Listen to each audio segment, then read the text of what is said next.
কষ্ট যদি কাগজ হতো তাহলে আগুন দিয়ে পুড়িয়ে ছাই করে দিতাম, কিন্তু কষ্টগুলো হলোই আগুন, যা আমাকে কাগজের মতো পুড়িয়ে ছাই করে দিচ্ছে। অচেনা পাখি হয়ে বেঁধেছিলে বাসা, নিয়ে গেলে মন তুমি ভেঙে দিলে আশা। কার আকাশে এখন তুমি মিষ্টি গান গাও, মন ভেঙে তুমি কি শুকাও। মানুষ যখন কিছু পায় তখন সে বোঝে না সে কি পেয়েছে, যখন হারিয়ে ফেলে তখন সে বুঝে সে কি পেয়েছিল, কাকে সে হারিয়েছে।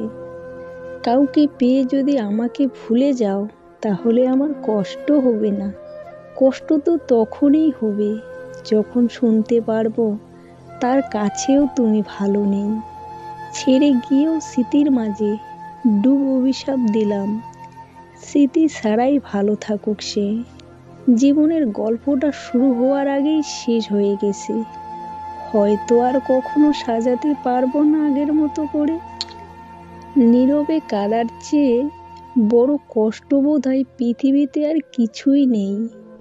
একটা সময় ছিল তুমি আমার সাথে কথা বলার জন্য পাগল ছিলে, কিন্তু আজ সময়টা অনেক বদলে গেছে।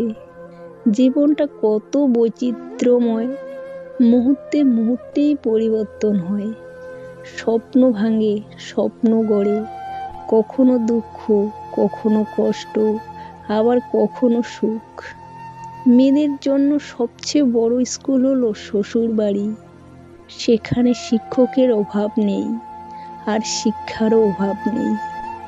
নিজের জীবনের চেয়ে বেশি কাউকে চাইলে উপহার হিসাবে চোখের জল ব্যতীত আর কিছুই হয় না প্রান্তি।